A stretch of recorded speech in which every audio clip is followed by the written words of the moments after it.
Question क्या बोल रहा है कि इफ दो इंटीग्रेशन दिए हैं और कह रहा आप इसकी ए और बी की वैल्यू बता दीजिए। तो कैसे सॉल्व करोगे? पहले इंटीग्रेशन को सॉल्व करो।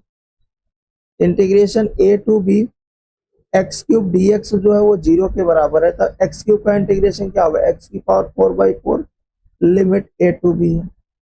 लिमिट लगा दीजिए तो बी की पावर 4 माइनस ए की पावर 4 है ना। तो बी की पावर 4 माइनस ए की पावर 4, या फिर इसको ये भी लिख सकते हैं विच इम्प्लाई माइनस कॉमन करके डिवाइड कर देना। ए की पावर 4 माइनस बी की पावर 4 0 होगा।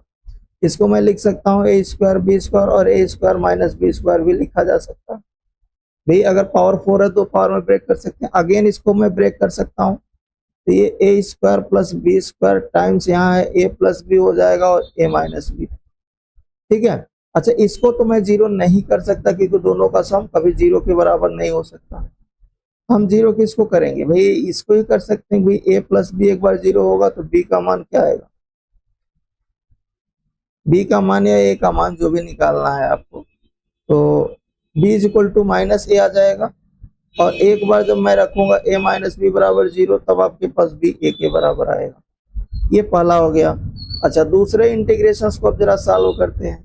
तो दूसरा इंटीग्रेशन है a to B x square d x is equal to 2/3।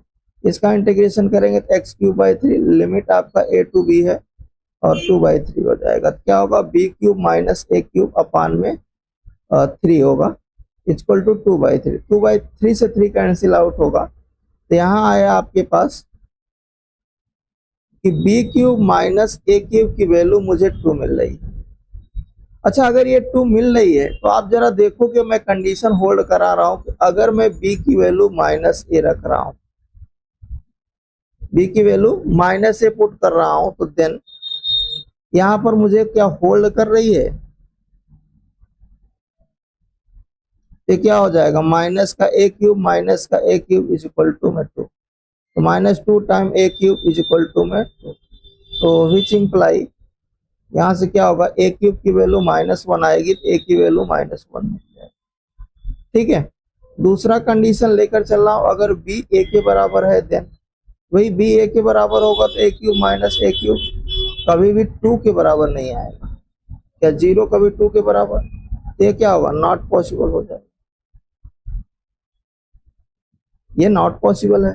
तो अब यहाँ पर एक ही कंडीशन आई ना, तो हेंस यहाँ से हम लोग बोल सकते हैं देयरफॉर कि ए हमारे पास क्या है? -1 है। तो देन जो बी होगा बी की वैल्यू कितनी आ जाएगी? 1।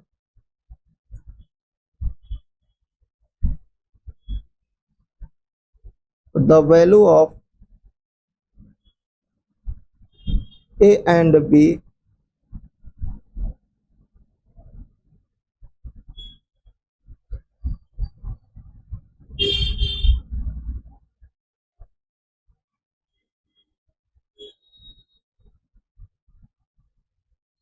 -1 and 1 रिस्पेक्टिवली। तो समझ में आ गया होगा। इसके आंसर क्या थे? -1 और 1 थे। ठीक है ना।